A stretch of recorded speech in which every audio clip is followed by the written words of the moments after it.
السلام عليكم ورحمة الله وبركاته. أهلا بكم من جديد في قناتكم، قناة دودي وماسة. ايه رأيكم بقى في الأمر اللي قدامكم ده؟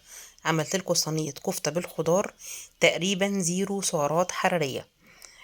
صحية جدا، ما فيهاش أي مواد دهنية خالص خالص خالص. توابلها خفيفة، طريقتها سهلة، والأهم من ده طعمها رائع وخرافة. شايفين الكفتة، كرات الكفتة متماسكة ازاي قدامكم؟ وطبعا الخضار بتاعنا حدث ولا حرج، طعمه اكتر من روعة. هقولكوا ازاي النهاردة تعمليها باسهل طريقة وافضل نتيجة هتشرفك قدام كل حبايبك. كل اللي احتاجته النهاردة نص كيلو من اللحم المفروم، 500 جرام في اي اناء واسع عندك، اي طبق واسع عندك، اي بولة واسعة. نزلت عليها ببصلتين اتنين مبشورين بشر ناعم ومصفياهم من المية بتاعتهم. بصلتين حجمهم تقريبا من متوسط لكبير. بس اهم خطوة ان بعد ما ابشرهم اصفي المية بتاعتهم تماما تماما، علشان انا مش محتاجة الكفتة بتاعتي تكون سايلة او تفتح مني وانا بسويها. عليهم بضاية واحدة، وطبعا شوية بقدونس كده اظبط لكم بس البولة علشان تشوفوها. حبة بقدونس متقطعين. يبقى انا حطيت نص مفروم، بصلتين اتنين مبشورين، بضاية، حوالي نص ربطة بقدونس. وطبعا مادة الربط اللي هتخلي الكفتة عندي متماسكة معلقتين اتنين هرميين مليانين من البقسماط الناعم، بقسماط مطحون ناعم. وهبتدي انزل بالتوابل بتاعتي. حطيت النهاردة ملح، جنزبيل، بهارات لحمة، بابريكا مدخنة، وفلفل اسود. وهبتدي اقلب الخليط مع بعضه، اقلب كويس جدا جدا، اعجن كويس جدا لحد ما نسيج اللحم يبان. يعني تقريبا 7 8 دقايق اعجن لحد ما الكفتة بتاعتي تاخد الشكل المعتاد عليه وتوصل للدرجة دي. شايفين انا لما بمسكها هي متماسكه ازاي في ايديا؟ ده القوام اللي انا عايزاه النهارده بالظبط. لا تكون فيها مواد سايله فتفرط مني وانا ب... بصبحها او بشكلها، ولا تكون متماسكه لدرجه انها تزهقني او تشقق وانا بشكلها. طبعا انا النهارده عامله الصينيه بكرات اللحم، فهبتدي اجيب قطعه واعملها كرات متوسطه لكبيره، ما تبقاش كرات صغيره، تبقى كرات كبيره نسبيا. دي طلعت كبيره قوي فهاخد منها حته وهصغرها شويه. مهم برضو ان انا وانا بشكلها اضغط عليها ضغطة بسيطة بايدي كده علشان ما تفتحش مني، لان طبعا زي ما قلت لكم في بداية الفيديو انا مش هستخدم مواد دهنية خالص. يعني مش هشوح الكفتة قبل ما اسويها.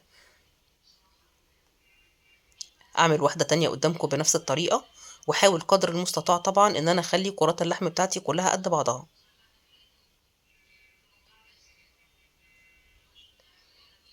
وبضغط عليها ضغطة بايديا علشان اتاكد ان ما تكونش فيها اي شقوق داخلية، علشان لما تستوي ما تفكش معايا.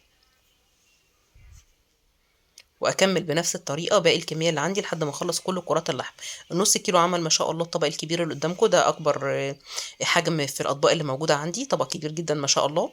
فيعتبر النص كيلو عمل معايا حجم مناسب ومثالي لاسره مثلا 6 7 اشخاص كمان. هاجي عند الخطوه اللي بعد كده، هغطيها وهحطها في التلاجة لمده ما تقلش عن نص ساعه، علشان لما تبقى ساقعة وارجع اسقيها بالسيرم السخن بتاعي ما تفكش معايا. ودي خطوة مهمة جدا. هبدأ بقى لخطوة الخضار. انا مفرزة عندي بسلة وجزر، وده اول حاجة انا حطيتها.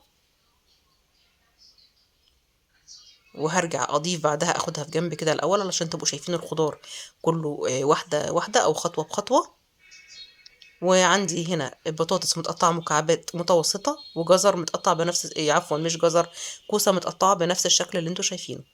هبتدي انزل بالخضار بتاعي كله في الصينية، تباعا الكوسة الاول وبعدين البطاطس.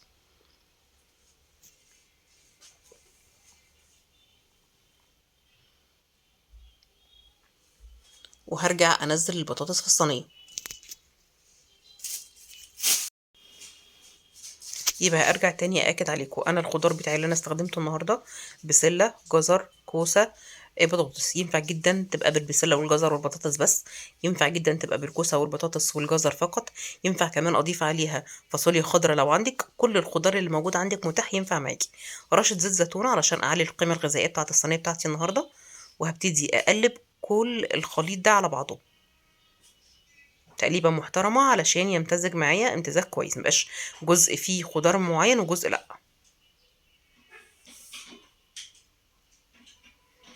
كده انا قلبت الخضار بتاعي بنفس الشكل اللي انتوا شايفينه ده، وطبعا اتغلب برضو بزيت الزيتون علشان اعلي القيمه الغذائيه بتاعه الصينيه بتاعتي النهارده. ابتدي بقى الخطوه اللي بعد كده اني اطلع صينيه الكفته بتاعتي من التلاجة وارصها على الوش بنفس الشكل اللي هتشوفوه معايا حالا.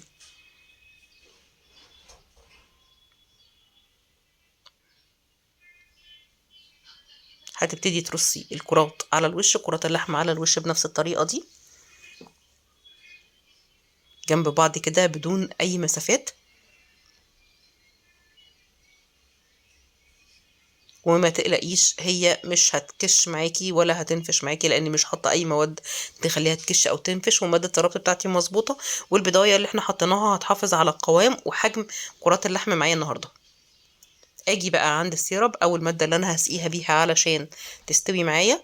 انا كان عندي من قبلها بيوم شوربه، عندي شوربه لحمه. هجيب الشوربه طبعا بالاضافات بتاعتها اللي انا كنت حاطاها توابلها وانا بسلق اللحمه. هنزل على الشوربه بتاعتي باتنين معلقه من معجون الطماطم، صلصه الطماطم الجاهزه اللي بنجيبها من اي سوبر ماركت بره. وهقلب كويس قوي علشان تمتزج مع الشوربه لحد ما تديني اللون والقوام اللي انا عايزاه بنفس الشكل اللي انتوا شايفينه ده. وده الخليط اللي انا هسقي بيه الصينيه بتاعتي النهارده.